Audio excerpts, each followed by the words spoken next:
Gina-overall cleaning na natin ni. So napabayaan na ng pagiya matapos ginamit. So ngayong adlaw, meron tayong MTR dito nga, Yakult. And then meron siyang tubeless valve.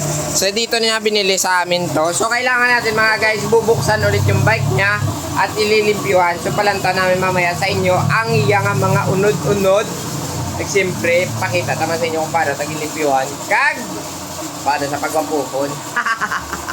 Daw liwat sa akon. Gago! So bali naka M5 100 din siya guys nga. Group set. Group set yun man be. M6 ang iya nga preno pero M5 ang iya no daw. Okay, tanggal. Nice one. Ay, buta gwapo siya. Let's sing ilik eh. Ito, stargidor. Dahil nga inang lantalibuhan mga guys, siya crankset kag bottom bracket. So, babaklason muna ni Buya Lublak. Pero mamaya piswitan na lang nito ube o matapos na yung klason no. Laban-laban, malimpyo ang inisa karon. Amo na akong guys, bala matapos mo gamiton, tapos halid mo lang dayon. So, hindi gid sa manami. Mas nami gid ang akon. Hindi mo na sa paggamiton, palimpyuhan mo danay para pagtago mo. Mga biring-biring, hindi dasig mabalda, di ba? Alam yung isa, mga Pinoy, abe, katalaka. Atak, okay. Nice one, boy. Okay na? Umok na sa? Okay na. So, atakin ta. Okay. Oh, nawala yung bearing. Andito na yung bearing sa guwa, oh. Yun, ito na siya. Tinatanggal na natin yung likod ang gulong-gulong niya. Tapos, piswit na lang tayo. Yung harap pala, mamaya kag likod nga mo niyo, lagyan na ni papadanlog, kag islan tayo balbula. Kasi yung balbula yung gamit niya, ita mo, balbula yaw. Iya ka pang motor na yan. Dukol na. Sorry na guys, natapos na natin sa pagbuklas ang iya mga kasudlan. So kailangan muna natin itong piswitan. Siyempre, ang manog piswit, ibaw na yung tampo kasi boy, hello bla. Hindi po na. Di puta. Ay. Abang. So marami pa palang Yakult to. Ayan, sobrang dami pa ng Yakult niya oh. Ariyo, naukas ko na. Pero naputo lang punta kasi medyo gabok na siya oh. Ayan.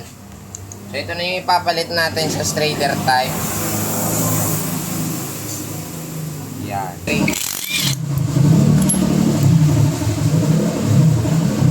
Ayan, 7 speed. Tapos ang yakap Goldex. Ayan. Naka-ratchet type siya. Sorry na. Kailangan na lang natin baklasin lahat to. Baklasin, ugasan pala. Para at least mamaya magtinaw ang animalya. So tara.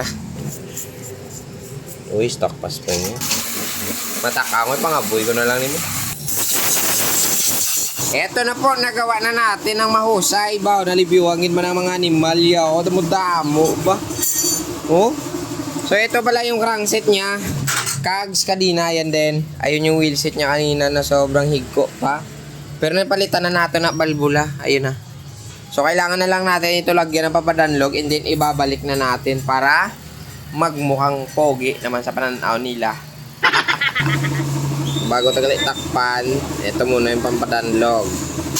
Ito palagi mong inaabangan kung paano ako maglagay ng pampadanlog, di ba? Sabay punas. Yo, di po tayo mulod. Ikot ng ikot. So magbabalik na tayo ng kanyang bearing. So kailangan pahidan muna natin dito ng pampadanlog par. Ayan. Okay, pasok.